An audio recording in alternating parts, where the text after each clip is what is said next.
What is the most horrific thing that someone has told you super casually? A couple of years ago I was on one of those music festival cruises. I was sitting down waiting on my friends to finish their drinks and whatnot when this lady sits down next to me. Somehow we get to talking about dogs. I tell her about mine, she tells me that hers is a comfort dog. I didn't ask her to elaborate because it wasn't any of my business, but she tells me it's because she didn't leave her house for 5 years. Again, I didn't ask why.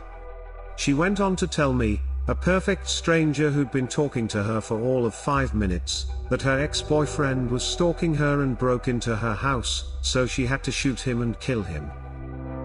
I think people overshare with strangers specifically because they know they'll probably never see you again.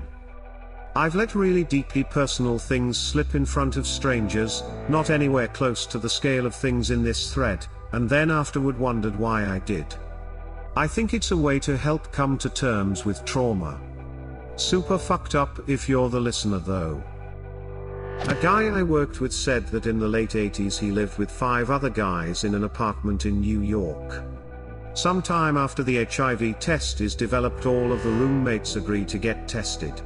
Apparently the results were mailed to them. Basically, one guy got the mail and opened everyone's test. In so doing he finds out one of the roommates has HIV. He shows the test results to every roommate except the guy who is HIV positive. Then they destroy the test results. They all pack their stuff and abandon apartment, and the HIV positive guy. None of them ever spoke to the HIV positive roommate again.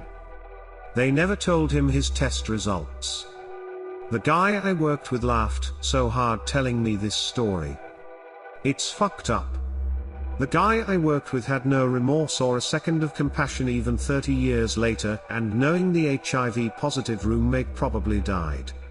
Who knows how many people the unknowing HIV positive guy may have unknowingly transmitted HIV to before he had serious symptoms. JP, if you're reading this, fuck you. Heartless bastard. If he got tested and ended up never getting his results, shouldn't he have had the intuition to go get tested again or dig deeper to get a verifiable final result? Ike man. Whenever I've been tested for STDs, the doc has always told me no news is good news, meaning if she didn't call, it was all good. If she does call, then there's something up. So theoretically they could have been told this same thing and he just went about his life thinking he was fine because he never heard anything back. Supervisor at work, Dwayne had his baby yesterday. Me, oh great. Boy or girl. Supervisor dead. Like what a fuck. Really? Poor guy and his wife had a stillborn. I went to a church choir practice for a friend to watch her son and a couple other kids in the Sunday school playroom. At the coffee or cider and donuts afterwards, one lady asks my friend how her grandma is doing. She dead as calmly says, "Oh. She died." I literally hawk coffee up and out my nose and manage to gasp a Sarah. She laughs and clears it all up with, "Well, it's my foster dad's mother. We weren't very close, I was closer to my adopted family's grandparents. It was a lovely service, though. Bruh. Why? Why do people do this to me?" My therapist told me how she ran 2 people over, killing one and paralyzing the other, during our first meeting. Lol, do they think doctor-patient confidentiality works both ways? Did you reply with, "And how did that make you feel?" It's 3 AM and this is the top comment. I misread the thread title and thought it said romantic instead of horrific. I just had a lot of wild facial expressions in the span of 10 seconds. I called my cousin and at the beginning of the convo I asked what she was doing. She said, "Oh, just standing at the counter looking at my hand." I thought it was a little weird, but my cousin is a little weird, so I forgot about it. Anyway, half an hour later she goes, "The blood has now stained my shirt. I think I should hang up and go to the ER." I was like, "What? So she replied, "Oh, I stabbed myself with the meat cleaver 10 minutes before you called and the knife is still in my hand. I'm fine but my shirt is now ruined." I was on a date with this girl and we drove by a fast food joint in a shared parking lot. She deadpan said, "My mom used to park here and shoot heroin with her BF while me and my brother sat in the back seat." Me, oh, wow. I was a heroin baby, my mom was using while she was pregnant. Me, oh. That is really sad. But it does happen. I went to uni with a guy who had to detox immediately after being born, poor thing. But he turned out freakishly well actually. When he first told me I thought he was joking. He was a star student, A's and firsts. Something in him had said I will never be such a cunt. Real happy success story. Dan, I have no idea where you are but I'm sure you're killing it. I was joking with an acquaintance once and he told me that he was going to move in a couple of months. We weren't really close enough for me to care, but I asked him why out of pure curiosity. In the same breath, without hesitation, he told me that he had been in the foster system all his life despite knowing his biological dad personally. His dad was some big businessman in New York City and didn't have the time to raise a son. He had been with 11 different families in 15 years and in each one he prayed he'd get adopted. It never happened. The family that he was with at that moment told him they were thinking about adopting him but changed their minds last minute. Now he's in a constant state of expecting to move because he just assumes that no one will ever want to adopt him. If you're reading this, I hope you're doing good, Michael. When I was in college, there was this guy who would hang around me sometimes that seemed just a little bit off. But he was nice and we both had similar interests, so we hung out. One day, after I hadn't seen him for weeks, he tells me it's because the police were interviewing him. He tells me this story: him and his two friends were in the woods, shooting a .22 pistol.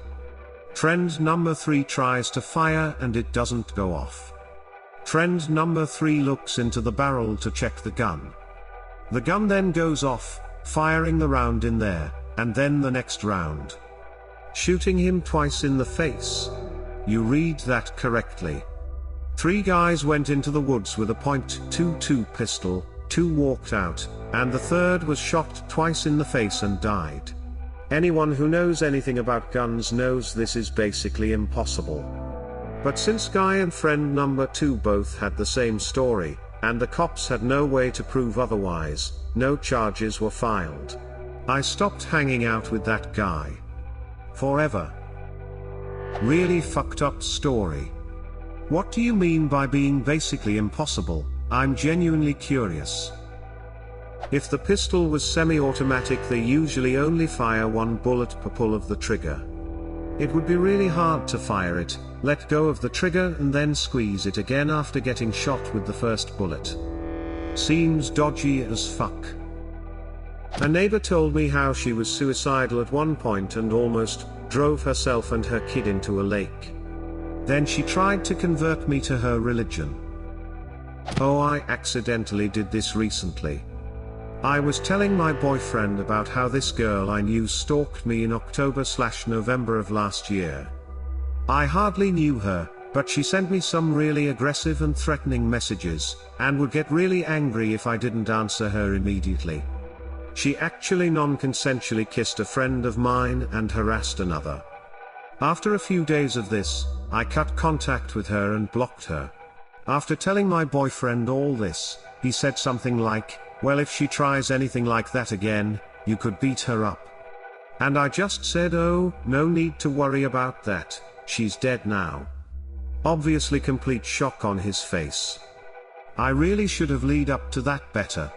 Basically I found out she had passed away in February for completely unrelated reasons.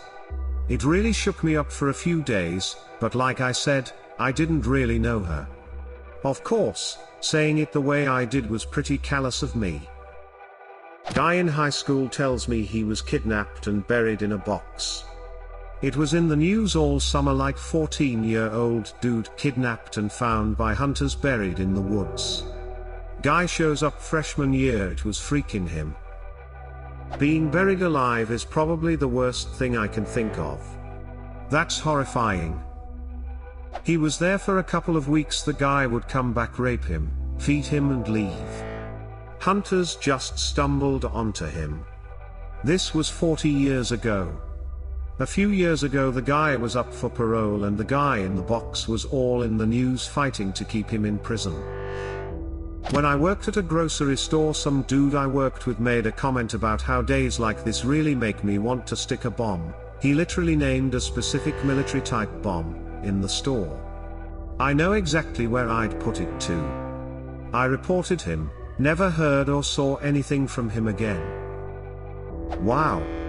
Good for you for taking it seriously. One colleague told me this story. Girl he knew had just gotten fired from her job and was planning on jumping off a bridge. The job meant everything to her. He talked to her over 4 hours on the phone, pleading with her, and she eventually decided not to jump. So she went home and shot herself instead. I have droopy eyes and a learning disability due to head trauma I sustained as a child, but I never knew what happened. I was drinking with my older stepbrother and he broke down crying, telling me he's sorry for hitting me and causing all those issues. Apparently when he was 15 he decided to strike me in the head and I wasn't the same after. I can't tell you how much it hurts knowing this. What horrific secret did someone accidentally tell you? Leave a comment, and subscribe to this channel if you wanna see more same videos.